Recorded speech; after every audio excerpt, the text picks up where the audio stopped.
Wewe ni Mkenya, pigania nchi yako, pigania haki zako kama Mkenya.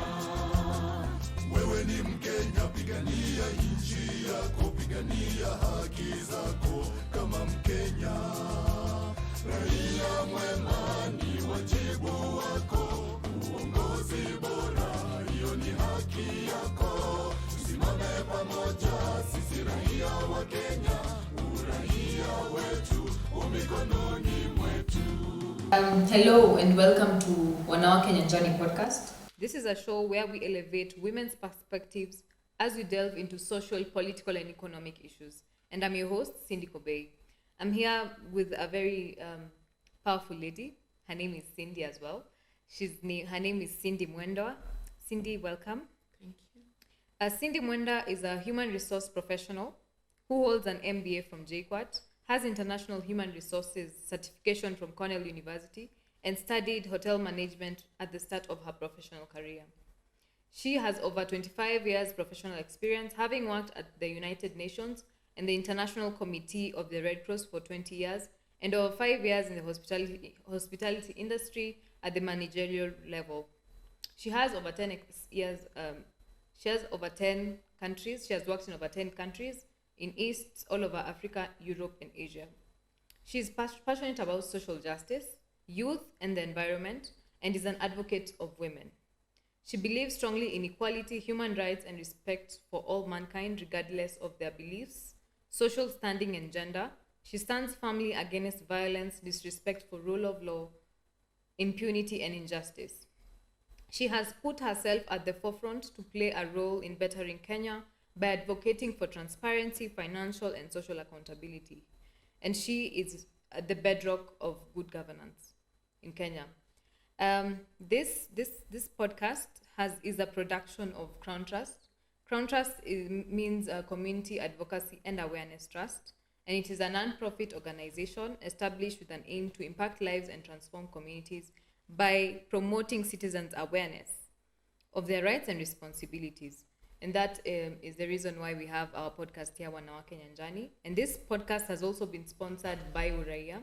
Uraia is a not-for-profit organization, national civic education program, working to provide Kenyan citizens with equality, gender-responsive civic education about their constitutional rights and responsibilities. Thank you, Uraia. And Cindy, welcome. Thank you once again. Maybe you can start by knowing you. I like to say I'm African. And then after that, I am a mother and I'm a woman. Mm-hmm. But most important, I am you and you are me. Yeah. As you have said, I'm really passionate about a couple of things, and my passion actually does come out strongly when, when I get to that point where it is being tested. Mm-hmm. That's in a nutshell, that is me. So what do you like doing, Cindy? Apart from your political journey? My kitchen is my safe haven. You know, when I'm a little bit stressed, I get into the kitchen and I bake. And I bake bread and I do all kinds of things. But I love fast cars and I love to drive fast cars. And since I had my daughter, I kind of stopped. Mm-hmm. I still love to drive fast cars. And of course, the traffic, in Nairobi County is impossible. So I haven't yet done the safari rally, but I don't know. Maybe one of these days. Yeah, oh, yes. Oh, yes. Oh, yes. One of these days. Yes. Yeah, because recently the WRC rally, a woman won. Exactly. Yeah, so exactly. Maybe you can why also not? be. Yes. Yeah, so Cindy, I mentioned that you're a political champion, political rights champion. And tell us, are you vying for any seats? And for which constituency? So I am vying actually for MP for Dagoretti North. It is my first time to vie. However, the journey to vying has been a long one. Yeah, you can tell us more about it. Yeah, so that is, I'm vying for Dagoretti North, yes. Oh, it's your first time vying? It is my first time, yes it is. And you also mentioned during our previous talk that you have previously vied, you wanted to vie in 2013, and you also wanted to vie in the 2017 election, but you didn't vie. So why was that? In 2013, my father was ailing. He was quite old, and when I announced it to my mom and my dad, and my mother, she says, "No, politics is bad. It's dirty. It's full of crooks," and I stepped away from it actually to give her the space, particularly because my father was ailing, and I felt she had enough on her hands. I didn't want to give her any more, anything else beyond what she was handling. Then in 2017, actually in between, my father passed on, but in 2017, I brought it up with the larger family. So I come from a large family, and those who know me outside my family, they know that I speak up. I say what I think. I'll step up to the plate. At home, I'm quite the quiet one. It took me a long time to see those two sides of me, but at home, I'm fairly quiet. People think, my siblings, my brothers and sisters think I can't talk. When they get into a debate, I usually step away from it. Now, if you catch me outside that space and a debate starts, I'm in the center of it. And when I said I would like to vie for a position, and they said, "You can't speak in public," and they went on and they spoke. Nobody asked me, why? Where? What is it that has brought you to that thought of wanting to vie? What is it that, what has driven you to that, to this point where you want to vie? And again, I kind of left it. And after that, I started a very private journey. And I said, I need to do it a little bit differently. And I started to walk and ask myself, what is it that I would like to see? I haven't been happy about the way our country is run. I haven't been happy about the way the constituency that I live in is run. And I'm thinking, we could do so much. And every time I would sit with friends, with family, people would be complaining about, the lack of good governance, the lack of transparency, the lack of accountability. And I thought, can you all stop complaining? If we're professionals, why don't you step up to the plate and do something? And so I started to search for a party. And I've spoken to so many parties. And I can tell you something. When you asked me which position I'm vying, I didn't mention the party. Political and party. I want to tell you why. I'm going to tell you which party it is. No party other than the one that I'm standing for asked me, first and foremost, before you even mention where you want to stand, can you pass us on all your certified education certificates? Give us your police clearance. We would like to have your KRA, that you have actually submitted your taxes or whatever it is, all that. We would like to have them certified by a lawyer. They gave me almost, I think, a 4 or 5 page document which had a couple of questions, and I had to fill it out. And they asked me, where did I work? They wanted a CV. And I thought, what's this? Such a long process. I know. And then they put me through an interview. And I think there were 4 people in and out asking me, they were very specific about the questions. Why? Why are you doing what you're doing? What is it that has brought you to this point? It's your first time, why are you vying? And the questions that you're asking me. And I was amazed. Actually, I was also interviewing them, just as I did the other parties. But the values that they have actually spoke true to my personal values. And what are some of those values? So some of those values are, human rights, social justice, equality. It's really about, the 2/3 gender rule. It's about transparency and accountability. It's those things. And I'm vying with Ukweli Party. Ukweli Party is not a new party. It was started in 2017. It doesn't have a presidential candidate. It doesn't have a governor. Neither does it have a senator or woman rep.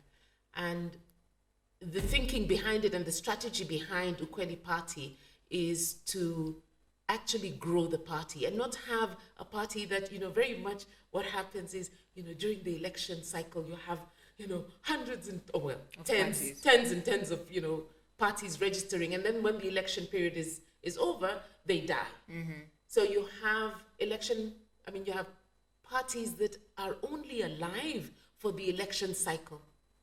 And then that's it. An Ukweli party doesn't want to do that. It wants to grow from, bottom, from Bottom. from grassroots. No, Grassroots, yes. Grassroots and grow up. And even when I said to them I would like to vie for MP, that is what I want to do, they said, why not MCA? And so we had that discussion. And they said, why we think you should, start, why With don't you MCA. start off, because you're starting, why don't you start off with an MCA? And why? And why not? Yeah, and why not? Cindy, I've worked many years. I am not 25 years old. I've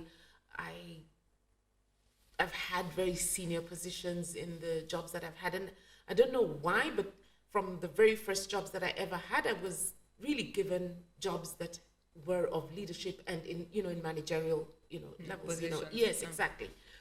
I think I would serve better as a member of the National Assembly.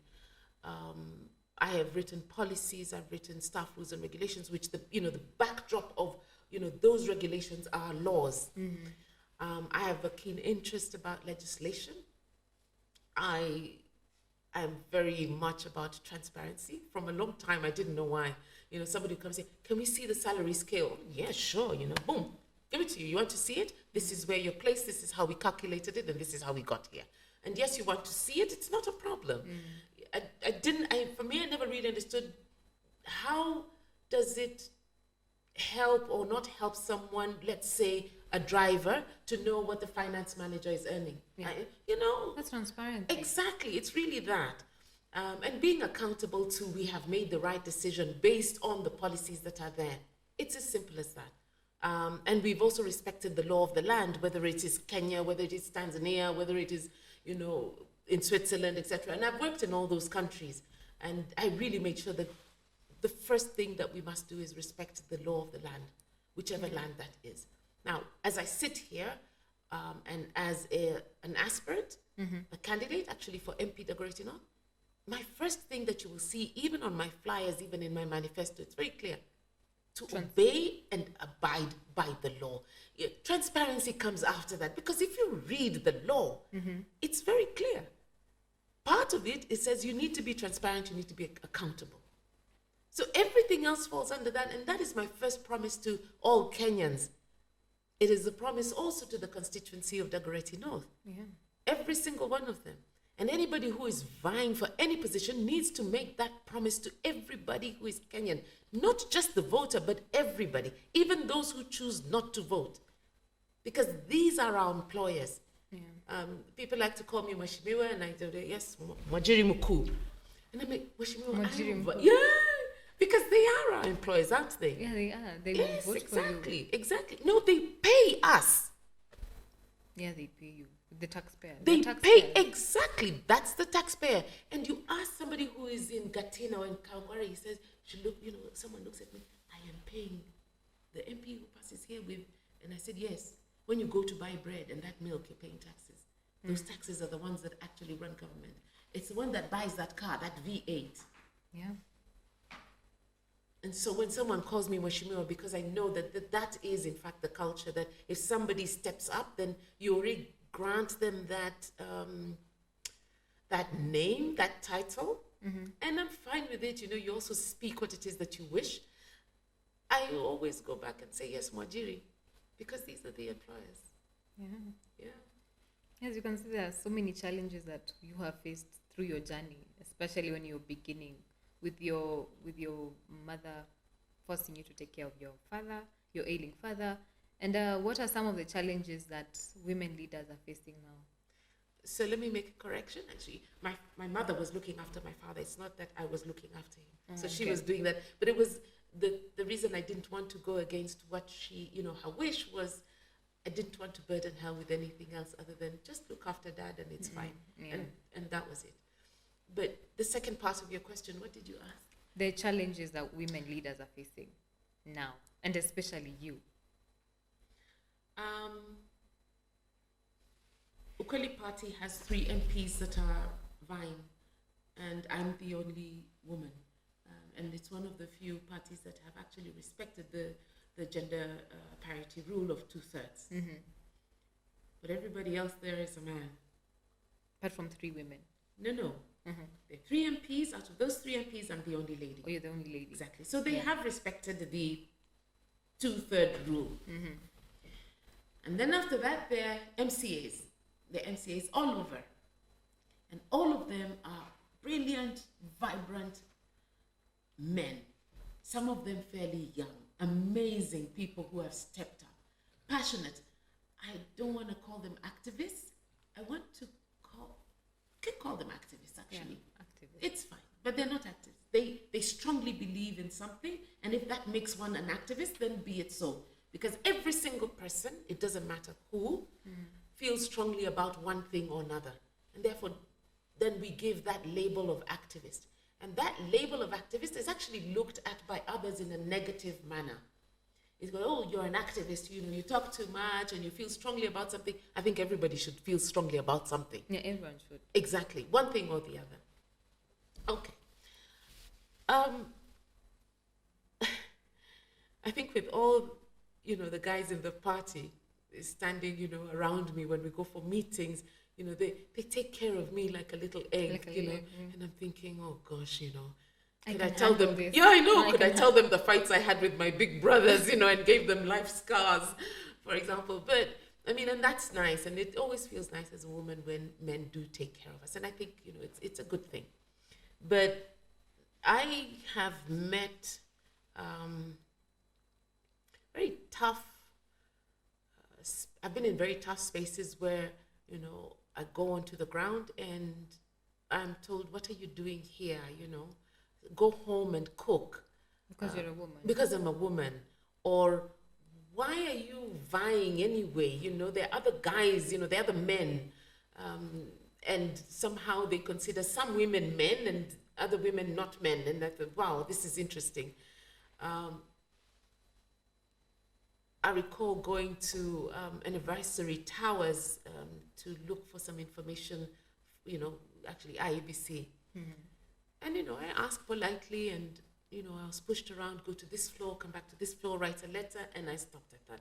Okay, let me just, twist my head a little bit and, excuse me, I am a citizen and I am not begging you for this. And the lady said, that's what you should have done in the beginning. I thought, why do I need to, stick out and, and do what they call surambaya, take out a face and say, I am hereby demanding as a citizen, this is my right, this is the information I want now. As opposed to holding my hand back and say, could I kindly have ABCD? And I'm thinking, why? Why do I have to do that? And I could see other people coming to ask for this and that, they're, sent off to a room, etc. That's it. But I mean, there are other challenges. I feel, and I've witnessed that when I go to campaign, I am more likely to be asked for jogo, for money, I want to listen to, if you want me to listen to you, give me money, you're not giving me enough, and to be bullied into that much more than men. And it's most probable that men have more resources because of the positions that they may hold in society, in our society. But I don't necessarily think that they have all the resources. They have perhaps the muscle and they're able to perhaps get young people to join them. Come, let us be, a gang kind of. And there's certain places I wouldn't step into. I've been told, be aware, and I've been called, said, keep away from this group or keep away from this particular area. And I'm fine with that. Then I stay away from it, and that's the way it is. I've had people say, you're a woman, you need to sit down, let the men speak first, and then you can come after. And, the last meeting that happened, I stood up and, cracked my neck and did my thing. Yeah. And I think that's unnecessary. We all have a contribution to the society, whether you're a man, whether you're a woman, whether you're an elderly person, whether you're a kijana, come on, when mzee, everybody has something to bring to the table. And why do I think that it's crucial and important? There is something that is unique that men bring to the table. There is also something very unique that women bring to the table. There's also something very unique that the elderly bring to the table. there's also something very unique that the Vijana, and you know, when we say Vijana, it's not just the boys, it's also including the girls, the youth bring to the table. We cannot exclude any one of those groups, because actually we will be depriving ourselves of something that they can bring to the table. And that's the importance. And I think people need to open their minds. When we talk about gender balance, we're not saying women balance or women, more women than men. No, the two-third gender rule actually is gender, and gender is both male, female. Indeed. And we haven't even started to include youth in it, because that's crucial. That's extremely crucial. But, it's a journey. We're doing far better than we were, 5 years ago, 10 years ago, 20 years ago. So, we're getting there. But this journey needs to be hurried up a little bit. It's taking far too long. It's taking far too long. And we need to start now. We need to really move this quickly. Yeah. And you said that your manifesto is very transparent. Some of the highlights are transparency and the social justice work. Maybe you can tell us more about your manifesto and why you chose to focus on those issues in your manifesto. Okay. Why did I focus on those issues? Because I feel strongly about them. I really do. I'll give you an example of something that happened yesterday. I have some mobilizers who I have trained, and they go onto the field, and I pay them to do that work. They have to take photos, and they have to actually account for the work that they have done, because I cannot be everywhere. I couldn't be able to sit and talk to you or have a group meeting if and also be able to be on the ground, perhaps, let's say, in Satellite or in Kabiru or in Gatina. And then there's some places I can't go. Yeah. And I'm fine with not going because I know there are gangs or, they're drinking hoods and things like that. Okay. It doesn't really matter, actually, what it is that we do or how that we do it. Even if we do it very well, and I'm talking about governance, there needs to be complete transparency, complete accountability. One of the promises that I'm making to the people of Dagoretti North is that we're going to publish everything publicly. How much money has been handed over to the county, to the constituency? That is from the national, what we call the National Constituency Development Fund, the NCDF. So what is given in terms of the CDF? What is given by the county to the MP in terms of the security fund? Those are the two main funds that, an MP gets. Okay? And out of that, there are certain things that one has to do. When we talk about building roads, this is not the job of an MP. And that's the transparency I'm talking about. Whose job is it? Oh, no. Oh. It's not the job of an MP to build roads, by the way. It is absolutely not. Neither is it their job to bring water. Yeah. Their job is really two main areas. One is education, and the other has to do with security. So I'm going to build a road, then I need to justify how has that impacted those two issues. Maybe the road is a path that leads to a school, and that school cannot be accessible because of ABCD. So you might, justify it like that. But the two areas are security and education. Okay. So when I hear any politician saying, I'm going to build you a hospital because you don't have a hospital, I'm thinking, whoa, step back a little bit, That's it's a national agenda. It has to be at a county level, and the county has to do it, say, okay, this is how much money that we have on health, and this is a national issue, and therefore ABCD. But let me be honest with you, Cindy. I didn't get to know this. I didn't always know this. Yeah. That journey that I have taken actually has educated me. You now know that MP's role is just education and security. I didn't know all this. But in my trying to understand what is the role of an MCA, what is the role of an MP, what is the role of the National Assembly, what is the role of a senator, what is the role of a governor, what is the role of the judiciary, what is the role of the president, the executive, and how are they, how does that hierarchy actually work? Yeah. It's really been a journey of discovery. I learn something new every single day. Do I think that the executive needs to be accountable? Absolutely, without a doubt. It must start there. Does the executive, the president, need to be, transparent? Yes. Of course. Of course. I remember somebody asking him, can we take a look at the contract for the SGR? And he said yes. And I thought, wow, that's very good. Did you see it? No. Why not? Because it's not there. It's not out there. It's not out where? Out there for the public. No, to access Kenyans it. need to wake up. I'm sorry, it is your right to have it. And people can talk about, well, this contract is a PPE and, and I'm thinking, is it on our land? Is it in Kenya? It's in Is it Kenya. okay? So how is it, even if it's being given for free, I want to know what were the terms and the conditions. And Kenyans need to understand that there are very few in parliament, just a handful of people in comparison to the 50 million people. You really need to demand for these things. And actually, you don't need to demand. They need to be out there. What is it that I say to the people of Dagoretti North? If the constituency has been given 100 million, we are going to put it, those nice billboards that they put, and then they put their photos. Their photos, exactly. And they say, tumejenga jia kilometer ina, I don't know, kilometer ina, 4 kilometers, I don't know what. And I'm looking and I'm thinking, how much did that billboard cost? Because I don't even want to think about it because they're not even being transparent about that. We're going to have billboards. In fact, not just a billboard, something that cannot be washed away. How much money was given this period? Oh, that's the amount of money. This is where it has been used. These are the projects that between all the communities and the CDF and the MP agreed on. These are the timelines. This is how much money has been spent. Why can't we do that? Why can't we do that? What is so hard about that? The reason why it is that they do it. Yes, so say, sorry, we demand that this is done. Every Kenyan has a right, whether you're a voter or not. And they should be a voter. It doesn't matter even if they choose not to be a voter. This is the employer.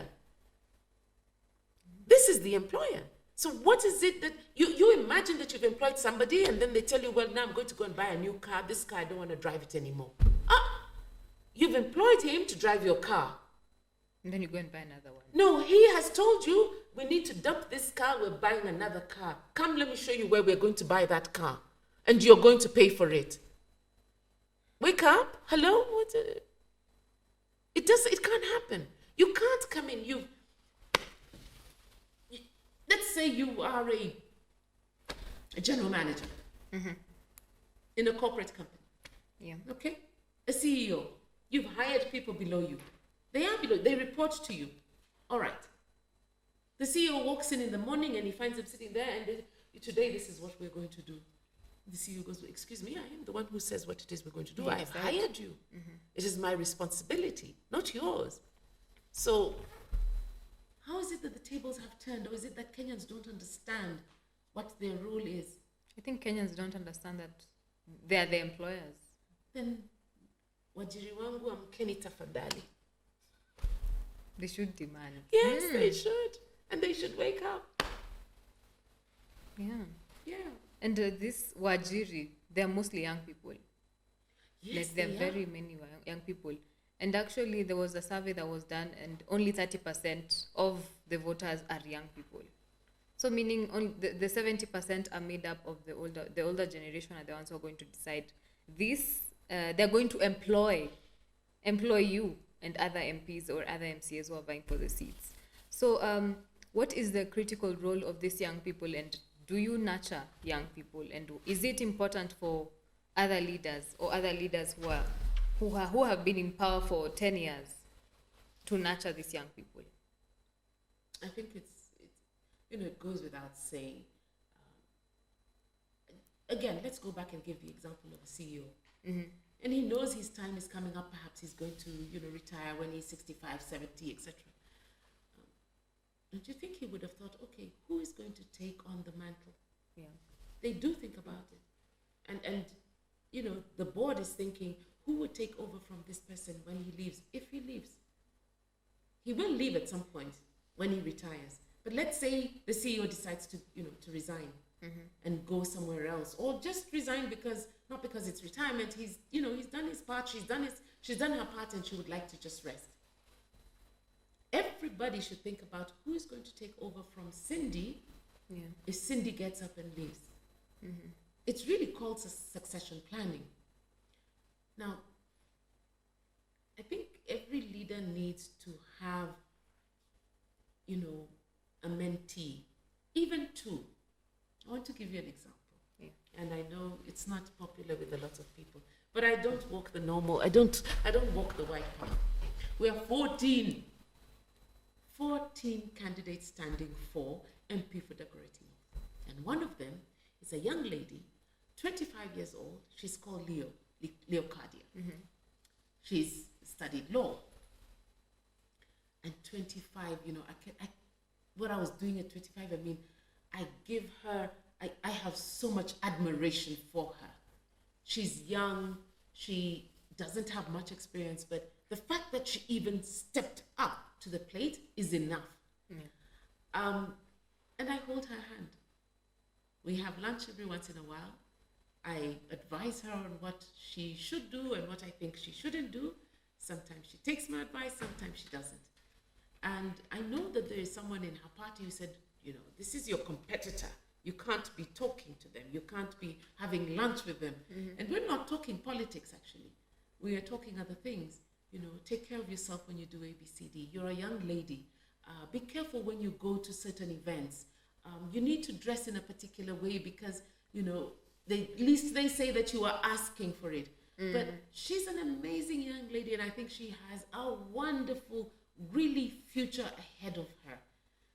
And I know, in the morning, most probably she sent me a text, or I've sent her one, and, and she tells me today I'm feeling down, and, we pick up the phone and we keep on one another. And that's what mentoring is all about. Is she my competitor? Absolutely. We're in this race, and I'm, and we're running against one another. But, there are 12 others too. But I want to give you another example.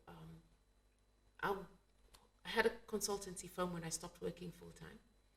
And everybody who was working with me was under the age of 35. One of them, in fact, one day I said to her, you need to look at these jobs and let me train you how to apply for it and she got a job with the United Nations. The other young man, I said to him, and I looked at him and I said, you need to go back to school. You have to go back to school. You need to go back to school. And he kept looking at me, he says, but I'm coming to work every day, I'm getting paid. You need to go back to school. But this is the kind of mentorship that I think is important. That you can see here as a young person who has potential. They have certain soft skills, certain characteristics, and you empower them to say, make that decision. And it doesn't matter whether you come and you're bigger than me. I'm at the tail end of my life. These guys are just beginning. And every young person I meet, when I talk to them, I don't just ask them, please, could you vote for me? I ask, first and foremost, are you a voter? And do you know why it is important for you to vote? This is your future that is at stake. Do you understand that, in fact, I really tell them, in the next election, do not vote for anybody who is above the age of 45, not 35, 45. They need a little bit of leadership. Yeah. I talked to somebody this morning, and why is it that the youth actually don't even go to vote, register as voters? They just look and they think, well, those are thugs, gangsters in parliament. What do I have? My parents can sort that out. It's a problem for the older ones to sort the problems out. And also some of the stories that I've heard is that they have not been told to, they've not been appreciated enough. Some of the problems that young people are facing right now is because of the problems caused by the leaders. Exactly. Yeah. There are a few good youth who have, I don't know what it is that made them stand, and they're standing. When I speak to Leo and ask her, why did you stand? And she starts to explain to me, and I said, I want you to go back, go home, sit down, ask yourself that question. Why am I vying?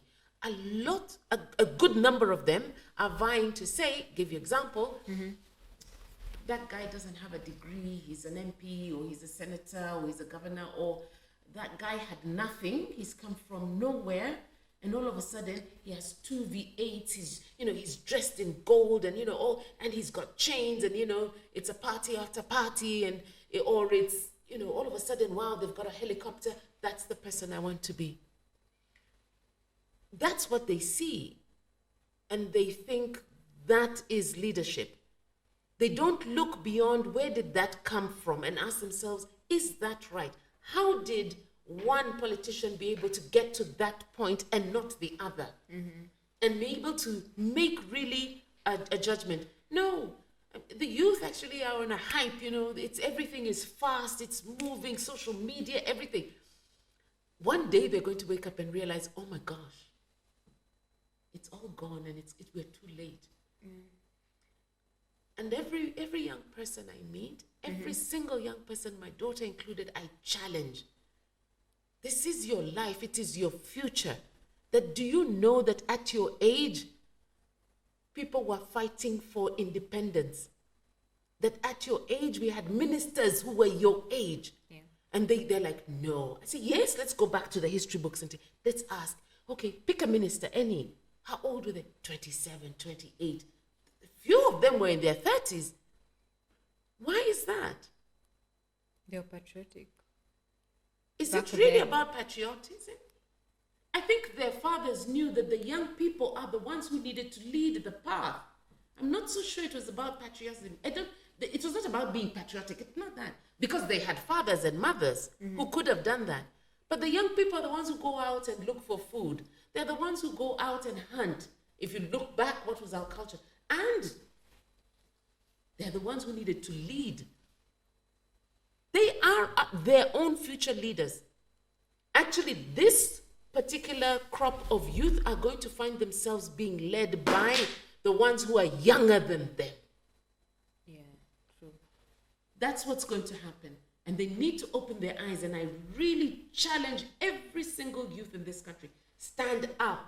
It is your future. You need to stand up. Stand up and not just be counted. Do what you know that is right. Be the change that you want to see. People say, I'm tired of all the politics because it's all about corruption, ABCD. I'm sorry. If you're tired, stop talking. Stand up. Be the leader. Be the leader. I met a security guard. This gentleman, Thomas, has a bachelor's degree. He is a security guard. I'm asking, do you know, how did we get here as a country? Is it that we stopped having that motherly care? And here comes the gender part. There is no mother who would wish that on their child, whether it is a female or a male child. But we have the guys holding the guns in the front, that if we had more women making decisions, they would stop and think about their children. And see where that gender, do you see where that gender plays a role? Yeah, I see. It's you don't have to have a degree in it. It is innate in every woman that you take care of that you have birth. And we're not saying that you birth alone. No, men are. But that is normal. It is, you see, actually, even in the wild, that the mother then gives birth and then feeds the cubs and then exactly.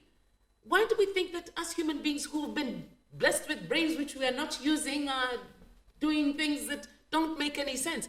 Any mother will tell you, yes, my son, yes, my daughter, you are the future leader. I think I am challenged. All young people should be No, challenged. if you fall into that bracket, we need to have a chat after this. I challenge you and I challenge you and I challenge you. And it starts with you, not somebody else. Don't wait for somebody else to do it. You need to make that step.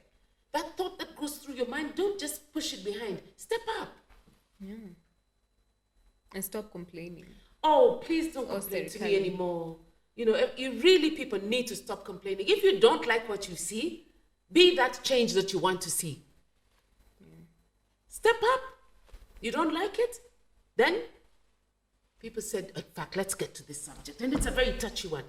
Well, I don't know who I'm going to vote for. I don't like, 1, 2, 3, therefore. And I said, wow, you have so many choices these days. Before you only had, 2, 3, you didn't have much choice. Now you have an array.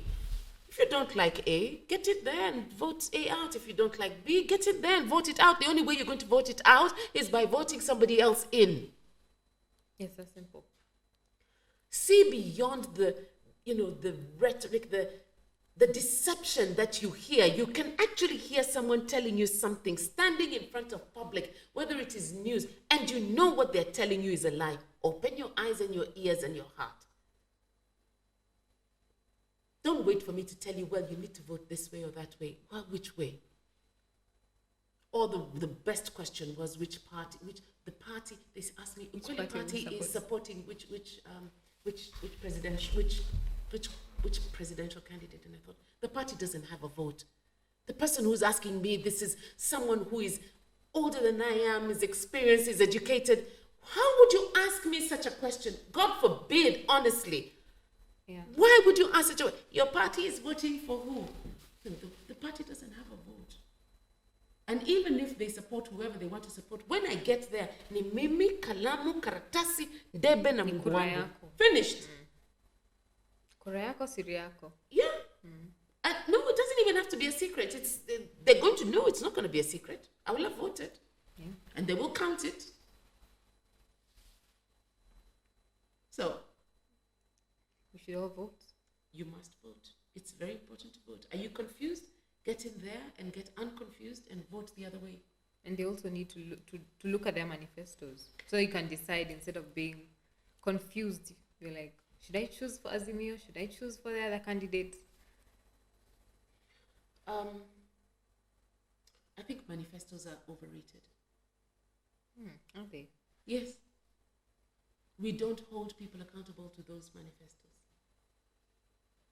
So I think there needs to be a mechanism to say, if one has written a manifesto and published it and put it out there, I promise you A, B, C, D, 1, 2, 3, X, Y, Z, no problem. Then they need to be held accountable, really accountable to it. There is a small organization, and I forget the name. They have prepared a document and said, are you fine? Yes.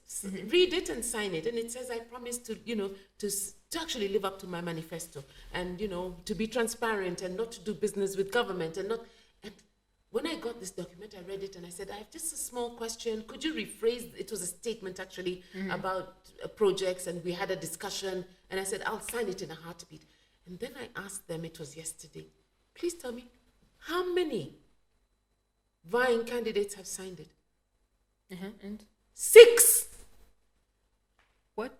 6. Do you know how 6 candidates in the entire country have signed this document to say, I will stand up and live up to my manifesto. I will not do business with government.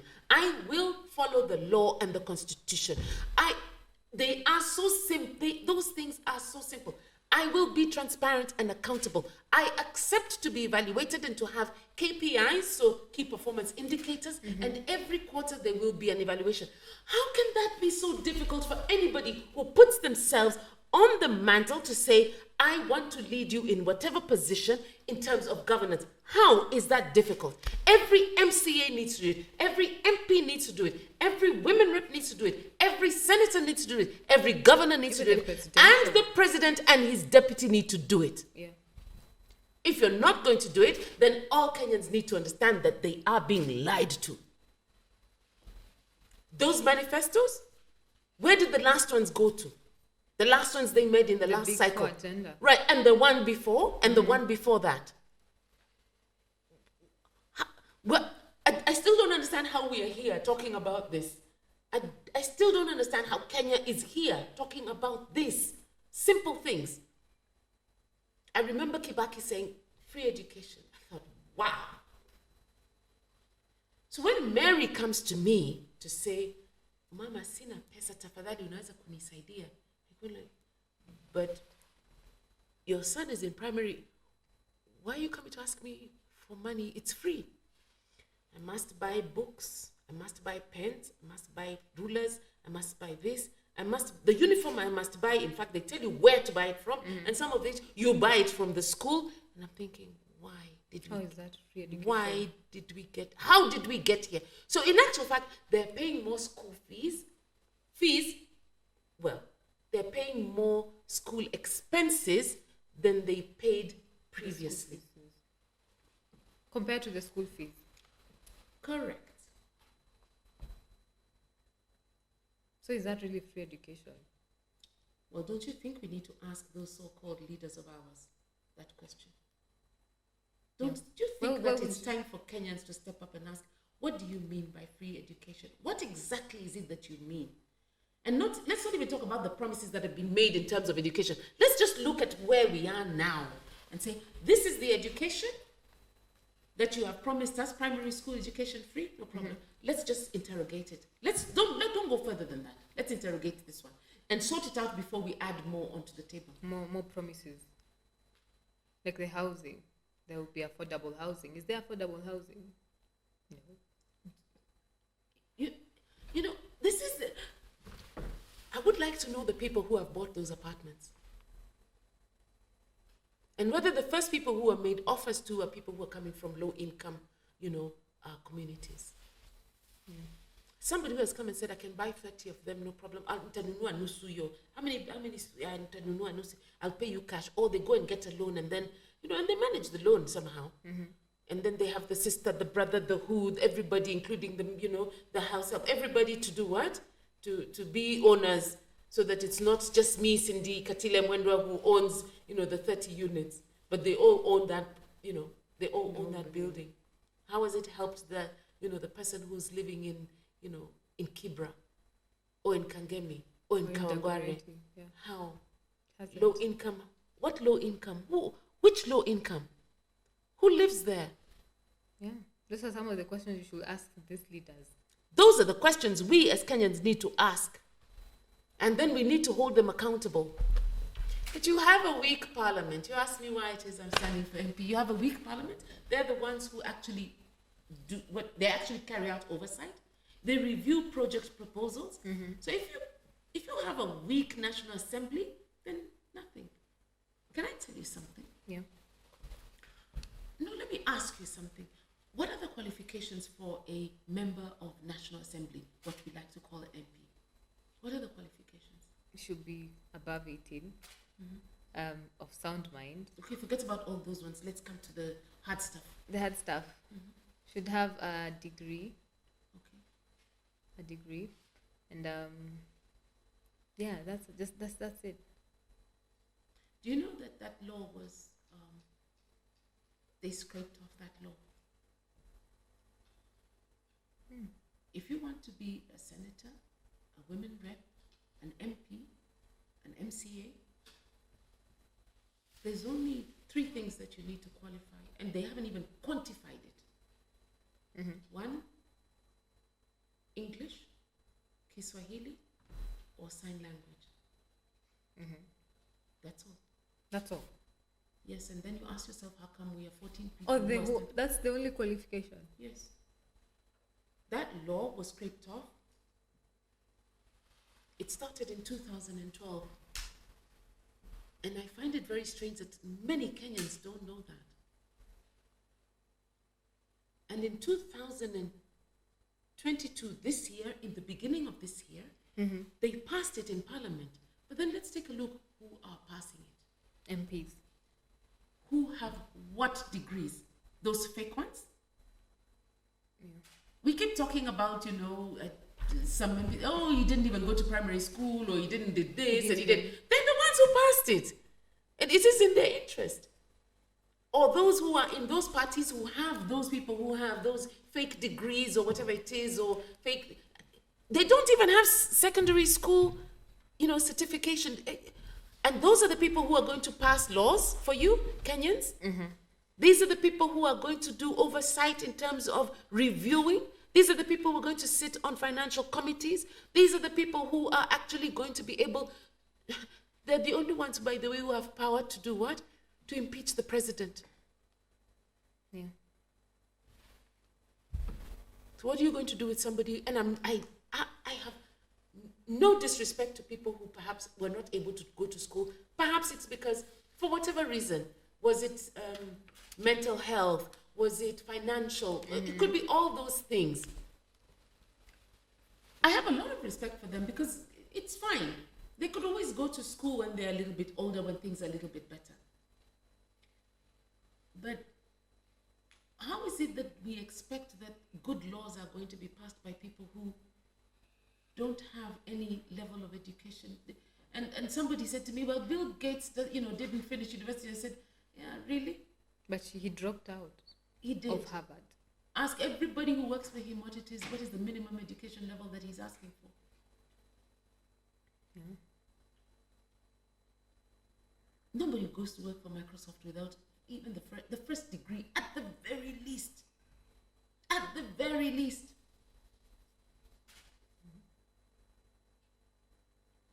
So let's not put our heads in the sand and think that it's okay. It's not okay.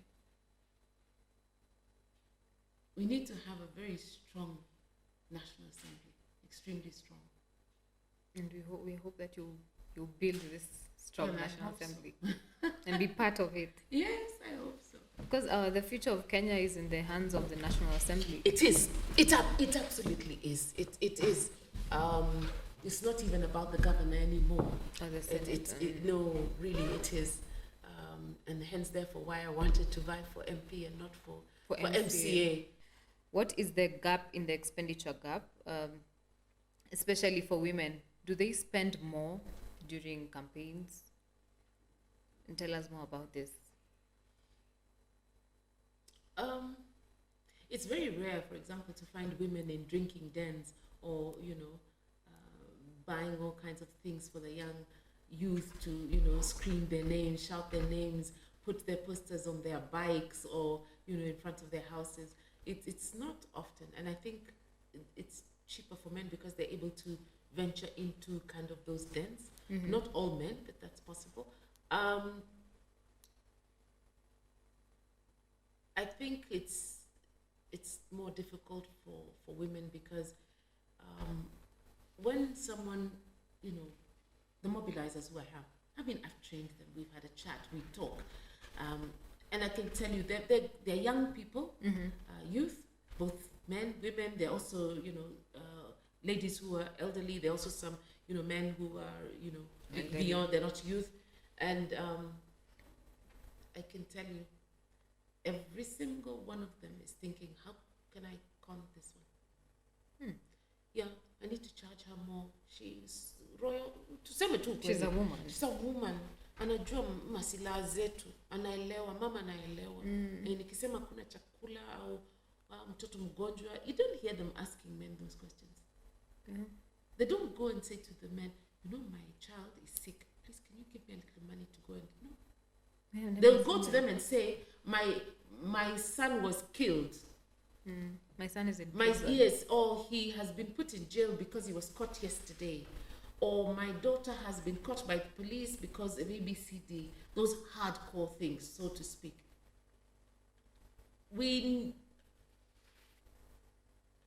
There are different types of mobilizers. So you can get the vijana, the gangs. You can get, the ones who are not doing very much and they go screaming your name, etc., wearing a t-shirt and almost forcing you down people's throats.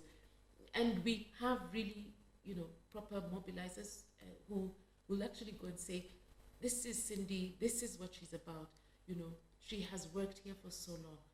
One of the promises that she makes is that she's going to obey and abide by the law. And it is important and that takes time. Mm-hmm. You might find people who are very passionate, but then they are not good mobilizers.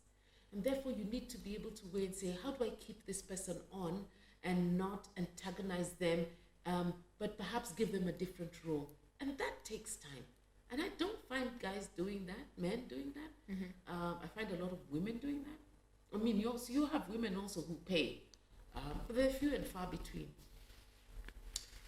There is another cost element that comes that is, that men don't face, that women face, and it has to do with security.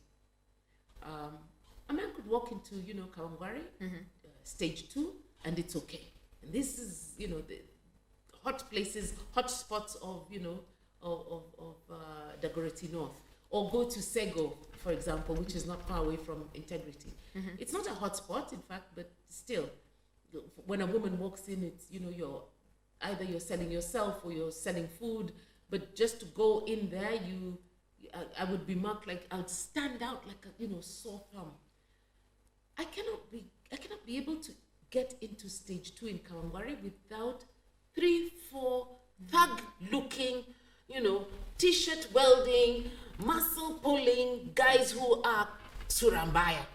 And then you know how they move? They move like this. No, it's not fast. They move like this, But then the men are able to do that. And these I must pay for. I must pay for them. I do drive into Kawangware and people think I'm a bit crazy. I go park my car and ask the shopkeeper, will you look after it? Yes. So let's take this as a parking zone and I'll pay you 100 bob or whatever it is. You look after the car. And I walk. And I've been told, you need to stop. Then I said, I need them to bring it on. And I know there are other people who also do it. Leo does it a little bit, but it's really expensive. It's exorbitantly expensive. Let me give you another example. For example, when I was printing, I had somebody go downtown, take a look, and source for printing. And of course, I have friends who have printing shops and everything, and okay, Cindy, we need to sell you something really nice. And they start off, and I'm thinking, an A3 poster, and they tell you 15 shillings a piece. And I'm looking at the person thinking, and you think I haven't done my homework? Or because you think I can't go to River Road, you think that I can't go downtown and find out. And I have been downtown. Why? Because as much as I had, a man who I have employed during this period, I need you to do all the legwork. He wasn't able to convince the person to go lower. And I went to, I really went downtown. Dressed up nicely, went downtown and I, okay, let's go. And the person I employed, David, is looking at me like, what? You can't be going. I said, yeah, I'm going. Why?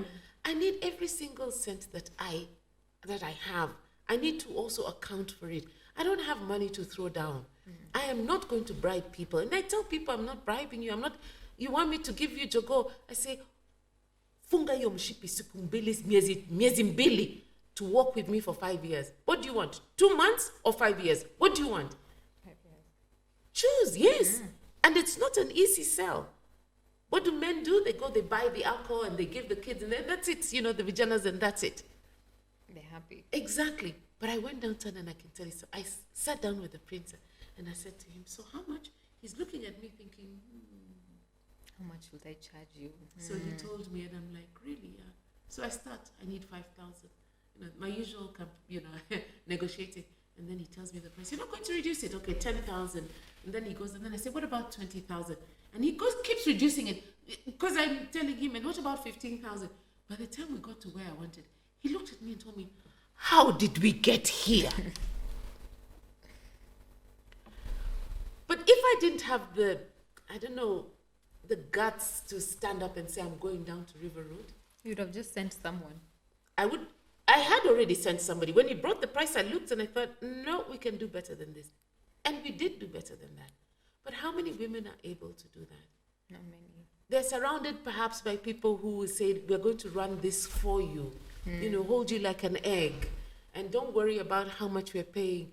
And even the MCAs, by the way, in our party, I go like, how much did you pay for that? And they tell me, I say, I'll give you a number and go and tell him that Cindy sent you. This is how much you need to pay for it, not more. Hey, Mom, how did you get it? I said, just go. But they're few and far between. Let me give you another example and a cost that comes to women that I don't think men face. If I really want to get into Kawangware, I must pay. I must pay not just the bouncers. I must pay those team leaders so that they can listen to me. And then they listen to me in a fashion that they're not going to rip my clothes off me. So you also need a security. So I have already 2-3 guys who are around me who I'm already paying, which the guys don't have, the men don't have, all right? And then I must look for who are those, the leaders of those vikundis, and there are many. And you don't even know who they are because everybody's a leader, by the way. And then you need to pay them so that he brings his boys or his, women or whoever it is. Now you can talk to them here. And then they guard you kind of like nobody else can come. Now you can talk to them. But the men come in and they walk. They can go from kibanda to kibanda. They'll be abused, whatever, they'll keep walking. And they don't fear that their clothes are going to be ripped off them, or their hair is going to be pulled, or their scarf is going to be pulled, and you might end with a neck injury. So it is more expensive. There's no doubt about it. It is definitely more expensive. I don't take the same route home every day. Sometimes I'm being driven and sometimes I drive. Because it's not safe. It's not safe. I might be having somebody who is, even my size, but they're much stronger than I am because that is the way we've been created. How am I going to fight this person off? I'm going to scream and kick and what am I going to do? another man can be able to defend himself, and therefore he doesn't need to pay as many bodyguards and little vijanas following him. And it's not, they don't, by the way, these people don't follow just because they believe in the manifesto. They follow because they're being paid. Simple. They don't believe in your vision. It's not that, it's because they're being paid. So it is more expensive.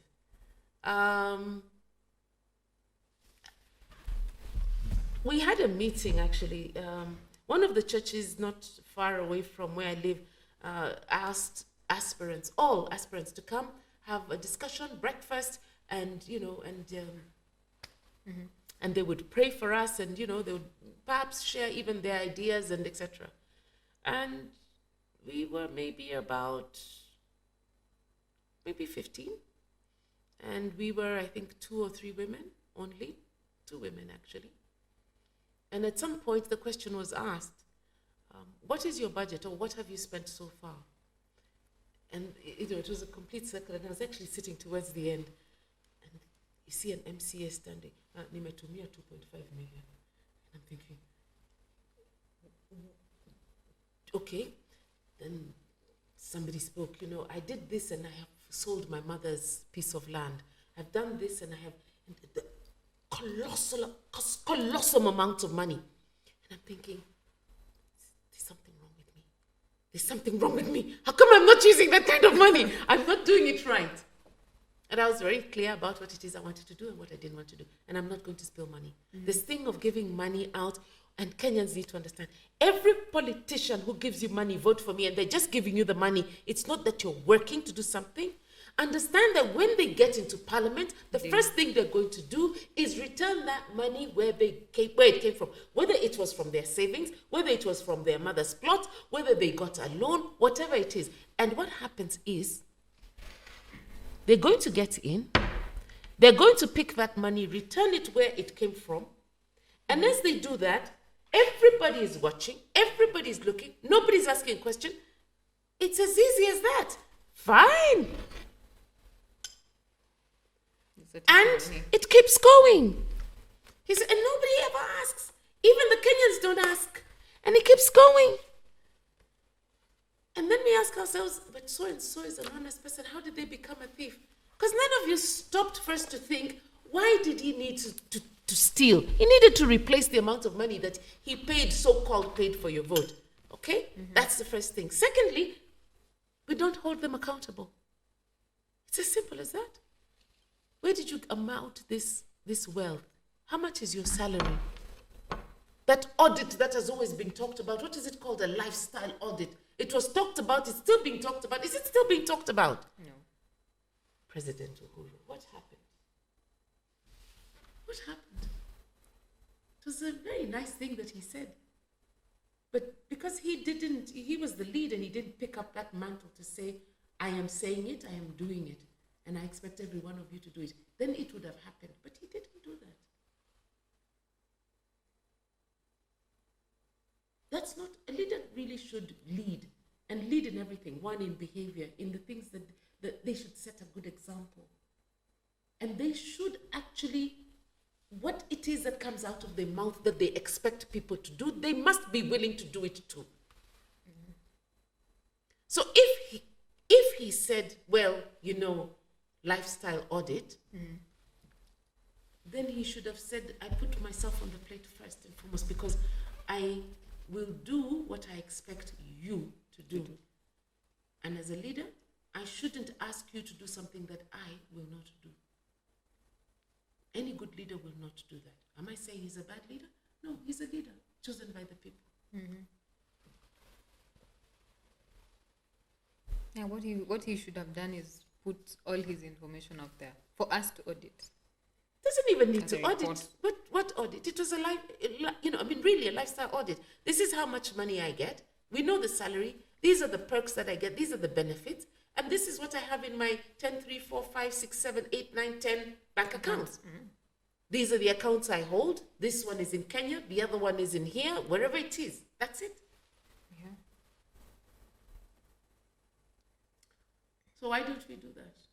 Because you don't hold them accountable. Who is we? Citizens. Yes, me, you, and the everyone. youth. That's it. Yeah. So the young people, there's power in the young people. There is a lot of power in the young people. I think the young people don't know it, and their eyes have been, when horses are made to go in a straight line, they have these blinders. So the youth have gotten these blinders and be told, Nyamazeni, we're your leaders, and listen to us. And masilazeni tutangalia, right? Yeah. Don't worry about it. We got you. Yeah. In fact, let's hire 1 or 2 ministers and put them into, this and that ministry. And then you see the youth, yay! And I'm thinking, really? And then they aspire to be that person who is busy stealing? Really? Mm-hmm. Yeah, maybe that's the reason why we should also train these leaders. Because every leader needs to be trained. Yeah. Every leader needs to be trained. It's a skill. It is a skill. And some of them are innate, they're soft skills that you have, they're born in you, or you've grown up, you've grown, actually kind of nurtured them with time goes, but there's some hard skills that need to be taught to leaders. Yeah, have you received any form of training? Oh no, I'm a trainer myself. Oh. Yes, yeah. When I say that when the leader speaks and says that this is what we should do, that leader needs to walk down that path first and foremost. Yeah. Every leader who speaks up, and it's in my manifesto, they shouldn't expect the citizens, the people of Kenya, to do anything that he should not be able to do. So if he says curfew is at 10, it means curfew is at 10, even for him. Yeah. He should not be above the law. Exactly. Never. And he should be the first one to say, I am following the law. I'm going to abide by it. And if we are going to take out people from power or from governance positions, it's not even power. Because they've broken the law, it should apply to all. All. I see today, actually, I don't think it was today or yesterday, there were 6 judges that were sworn in, and I'm thinking, it's rather late in the day for that, don't you think? Yeah. He was supposed to do that a long time ago. It's rather late in the day. Why now? Why didn't you say I didn't do it?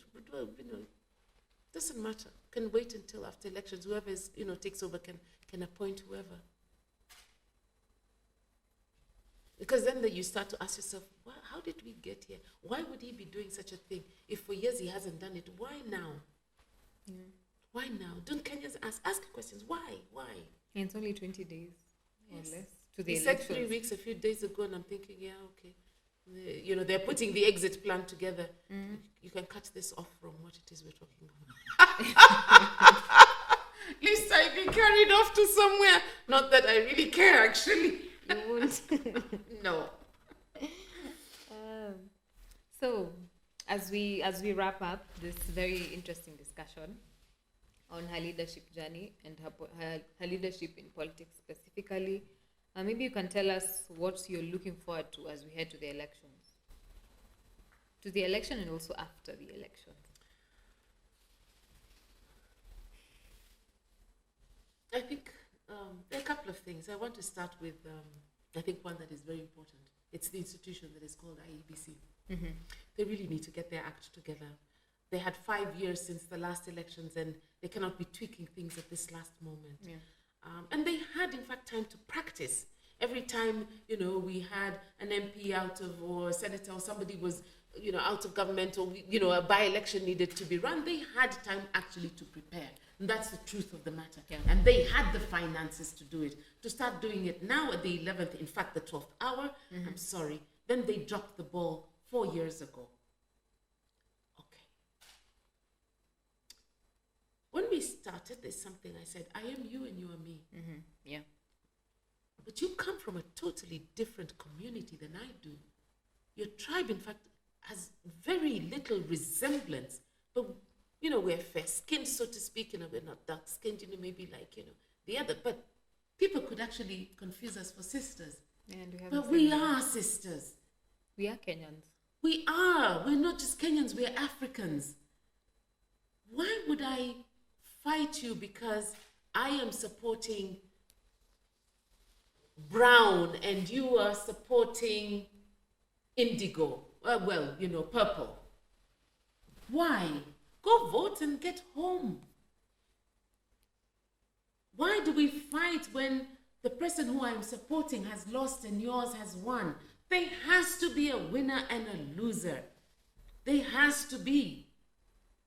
So when we see these, when I see communities fighting, first and foremost, I'm not so sure that it's only just the communities.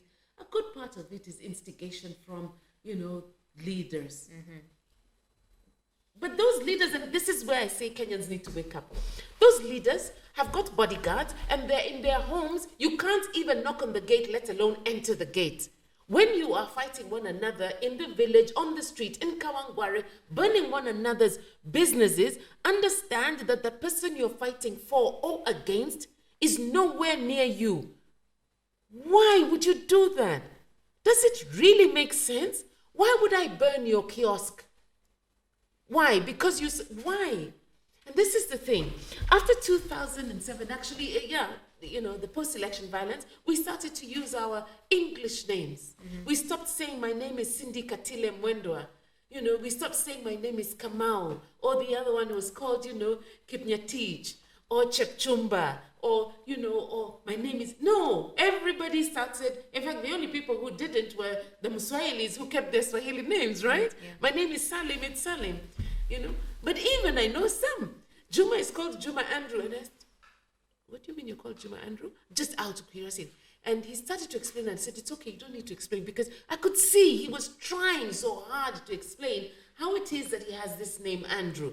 My expectation, he's called Juma, and then of course he has another Muslim Swahili name. Mm-hmm. No.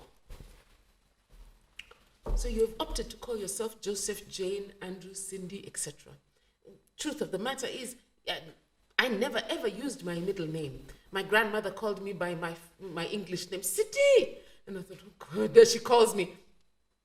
But my sisters used their Kamba names. Mm-hmm. And when I hear other people, when I go to the petrol station and I find Kamau there and all of a sudden he's wearing a badge and it's John or it's, Joseph, then I'm looking thinking, Kamau, can I call you Kamau? And he's like, almost, don't call me Kamau.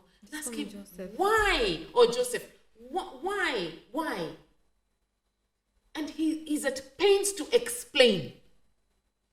He wants to explain, but he says, no, I just don't. So it means that we are profiling ourselves. Why are we profiling ourselves? For whose benefit are we profiling ourselves? Mm-hmm. How did we get to profiling ourselves from those who are stealing from us? How did we get here? I think because of the election violence. But the election violence was for who? A stolen vote? And so it was a stolen vote that X didn't win, Y won, and Y stole the vote, and then I kill you and you kill me. Where is X and Y? Why aren't they at arms with one another? Why don't they get onto a ring, a football pitch, and fight one another? Because I have evidence you stole my... Why? You know why? They're gentlemen enough and they're going to hold hands, by the way. They're going to shake hands. And more. Hmm? And more. And then we wait until, 5 years later, and then we start saying, my name is not Kamau, my name is Joseph. Don't ask me where I come from. And everybody I ask, by the way, I ask, where do you come from? Didn't I come in and I asked, so where are you from? Because you know why? And it is African culture that when you meet somebody for the first time, you ask them, your name is Cindy. And I go, Cindy, who are you? Then I say, where are you from? And then you tell me. Then I tell you, you know what? My brother used to date a girl from that community. Perhaps you know her. Mm. Oh, in fact, my family they have a little farm there. They grow ABCD. That way, that when I am in trouble, when you are in trouble, you say, I know someone who comes from this place. This is her name. Can I get help? Mm. That was the African culture. We've actually erased it because of politics. True. Something is very wrong. We need to turn the clock back. Back. Go back and sit with the wazes, proper wazes, and ask, what is it that we used to do when we used to walk from, let's say, from Kericho all the way to, to Taita. They walked. In between, where did they sleep? There were no hotels. They knocked on somebody's door and they said, I am so and so. I come from this village. My father is so and so. This is my clan. And I need a place to rest. Where did that goodwill come? Where did it go to, that goodwill? Where did it go to? That humanity. And I really, really, really, really ask the youth, vote, go home.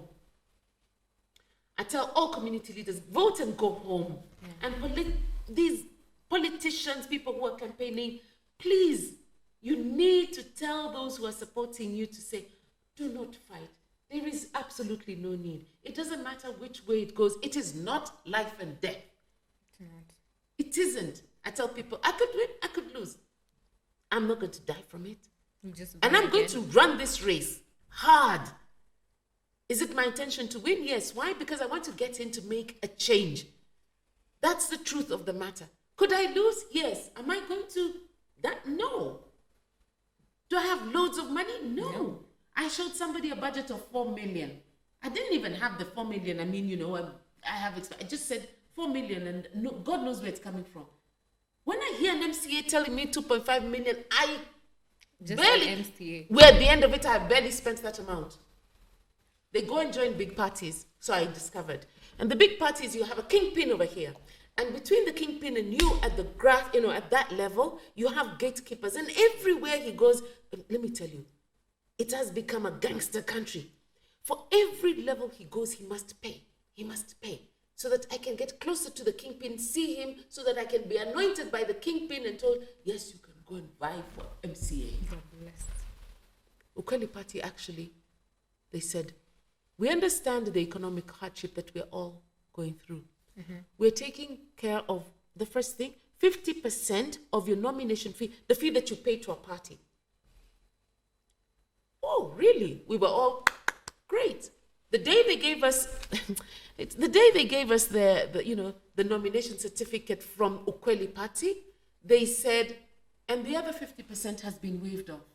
What we would like you to do is, some of you might have the ability, more, financial ability more than others. Could you just, give a little bit? When we ask for you to contribute a little bit, just contribute a little bit. I thought, wow. I don't even want to tell you what it is other parties were paying, and they were saying, you need to pay now. You haven't even gotten the nomination. So people who went independent have paid 2 times because, they went through the primaries with their opponents, and then they were zoned out or they lost, then they became independent candidates. So they had to go back and pay again because they already paid. You can't get that money back. If I lose, I cannot go back to my party and say, exactly. Of course, there is this thing, Vijana, women, you get 50% less, you pay less, etc. If you're, okay, fine. IBC, so if I was to pay 20, I've paid 10,000. So those are kind of good things. But when I hear an MCA telling me he spent 2.5, and I'm thinking, you're only in a ward, I have 5. You have 5 wards in a constituency. And I'm thinking, he spent 2.5 million. And then I was told, if you don't know how to make money, and if you're not rich, you'll never be a politician. Or you'll not be elected, is what I was told. And I thought, watch this space. I don't think that's true. Those are the lies that the politician wants to lie to you. He wants to lie to you that you need 80 million, that you need 50 million to become a politician, to run a campaign. It is a lie. So that those of you, stay away, Cindy, okay? Stay away, Joseph. When you stay away, you can't afford to do this. You asked me my budget? My budget was less than 5 million. Have I utilized it? The truth of the matter is no. I haven't finished it. And you will see my posters. I don't have a billboard. I think a billboard, well, geez, if you want to know about me, we'll meet. I do my door-to-door. I go to malls. I can't go to offices because, people in the concrete jungle, when you give them, can I have a minute of your time? They don't even look at you. Then I say, excuse me, I'm running for MP. My name is Cindy Mwendwa, and I want to, and it works. So I'm like, oh yeah, I was told lazima niweke sura mbaya. Just start. Oh yeah, and I said, no, this is your life. I'm not selling you anything other than something that I want you to, I'm not selling anything to you. It's you who's selling something to me. And this is your life that is at stake. Choose. Choose Cindy. And then people are like, I've decided how I'm going to vote. I said, no problem, you can keep it. And I know when they go home, they go, she hasn't promised us roads. Why isn't she said she's going to... No hospitals? No. Huh? What?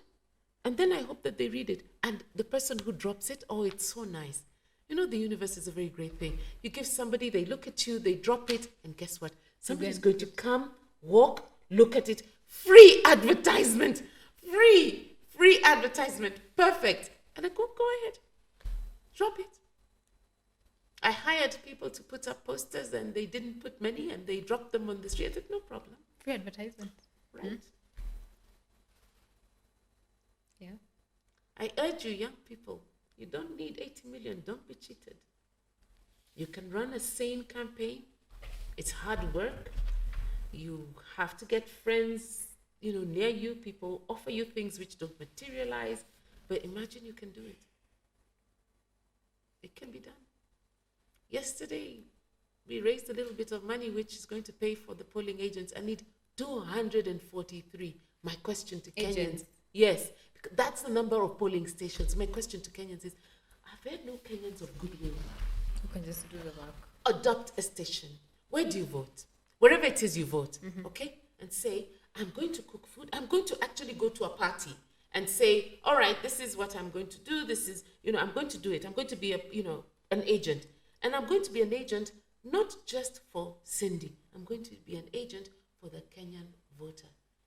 So if that vote comes and it belongs to Martin and it's not Cindy's, please say, sorry, it's not Cindy's, it's Martin's. Where did our goodwill come from? I mean, where did it go? Yeah, we need to. Are we so thirsty for that office? They are paid a salary, a lot, and many benefits. What is it? When you see people crying on TV that they lost the nomination, ask why would it's do and die? Why it isn't? Imagine it isn't. And I think when people get into those positions with a very clear mind and that frame of mind, then you're able to operate differently. But when it becomes a do and die thing, you can be sure when they get in there, they need to first massage themselves out of all the bad things that they've been through, the stress. I've had to pay for this. Okay. An MCA 2.5, really. That's a lot of money. It's a lot of money and it's a ward. Yeah. Now that guy, what do you think he's going to do when he loses? He'll just get back the money. Or when he loses. He's going to lose. What do you think what's going to happen? Yeah. But if he wins, he'll go and make the money. Exactly. Even double. Yes. That's exactly what is going to happen. So we need to choose very carefully. When you see people spilling money, you really need to choose carefully. Yeah. They need to ask themselves questions. Very hard questions because we are hungry. Food is expensive, fuel is expensive. And so somebody's saying, I just want to put a plate of food on my table for me and my children. Only that, nothing else. That's what they're looking for. I don't care. Do you want the vote? You can even take my ID. They're ready to sell their souls. And I'm like, no. Funga yo mshipi. Just 1 day, 2 days. Just do it. And then we walk a proper journey for 5 years. I'm not dreaming. And I'm not dreaming that this is possible. And even if it's a dream, it's a valid dream. Is it possible? It can be done. When we talk about 2/3 gender rule in parliament, it can be done. There's nothing rocket science about it. Yeah. Nothing. IBC starts screaming at the last day, now you must bring, it's too late. They should have done it long time ago. We cannot be having peace and security meetings today for something that's going to happen we should have had that already. Even early in the year. Exactly. Are you vying? Don't even potential, when you're saying you're aspiring, you're not yet a candidate. You haven't even gone through nomination. At that point, before the primaries, that is when they should have held peace and security talks. and said, if you are if you are actually going through the primaries or you wish to vie, one of the conditions is you must attend from the beginning to the end. And not to have a leader, I heard somebody speak the other day, really, seriously, really, there's something wrong with it. This is what he said. Mm-hmm. And I say it without any fear of contradiction. I am a peace leader. And so we must keep peace and all and I see how Wajakao, I don't Wajakoya, and I thought, you didn't just say that. He's standing up to tell us we stop ridiculing, stop ridiculing one another, right? Mm-hmm. That we shouldn't make fun of one another and the parties and and just one another. And then he stands up as he's speaking, he now goes ahead and say, Amujavuta ile kitu ya Wajakoya. Then I'm thinking, Wajakoya is a presidential candidate. Can you please give him the respect that he deserves? That comes with just standing up to do that. And you don't need to call him His Excellency. But how? And how is it possible you can tell someone, don't do this, and you just do it within that minute? I mean, for me, I thought, do I really need to be here? And I said, no, I'm getting up to go. And I left. The moment he spoke? No, he spoke. I sat a little bit and I went and I said, there was somebody who was leading and I said, I'm sorry, I need to leave. First, the meeting starts at, I think it was 9, it ends up starting at 10:30 and then, we're still talking about, things that are neither here or there. And I'm thinking, I could have held a better meeting within an hour. What are we going on about? At the point where one person, actually says something about somebody else's party, at that point, those leaders should have stood up and said, that is what we're asking you not to do. And not to let them all continue until the end. I mean, why would you do that? Unless they themselves were not trained, actually, how to carry out peace and security training. And they were not trained. I don't know. But if they were, at that point where somebody says something, they should have stopped the person and say, Cindy, stop. And use that person as an example and say, that statement you have made, it is demeaning to this person or these people of this party. Whether you are for that party or against it, you shouldn't say this. Yeah. All you needed to do is stand up. And by the way, all they needed to do is stand up and say their names, and that is it. And which position? They were not even asked which party. Soon, as we went on, then, feathers started being ruffled, and I'm thinking, well, how did we get here? That's the question I have. But there is a chance to go back. Oh, there must be. There is a chance. It's going to happen. Can I tell you how it's going to happen? Mm-hmm. There needs to be a Cindy who stands up to do the right thing. There needs to be another Cindy who stands up to do the right thing. And another Joseph who needs to stand up and do the right thing. And a Kamau who needs to do, and say, I am tired of listening to this. I am tired of seeing this. And I want to be the change that I want to see that parliament run properly. I want to see politicians behave in a particular way. Stand up and be counted. Mm. Be the change that you want. We need to... The ground has been chafuad completely. They're so used to handouts that you can't get in if you don't give handouts. But imagine you can. I have been on the ground and you can. You can. So stand up and be counted. And yes, not all of us can be politicians or leaders. There's politics, by the way, in everything. There's politics in family. There's politics in office. There's politics in everything. So when did I become a politician? Long time ago. Long before I even had a voter's card. Long before you were 18. Long before I was 18.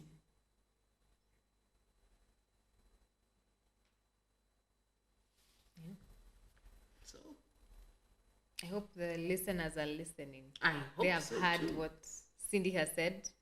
Be the change that you want to be. You want to see, yeah. Yeah, you want to see. That change that you want to see, you're saying, can't they change? Can't they? Be that change. Be the one to stand up and be that change, yeah. Yeah, and I encourage all our listeners to go and to start to vie for seats in the next election. It's not too late. You can start as early as today, honestly. Yeah.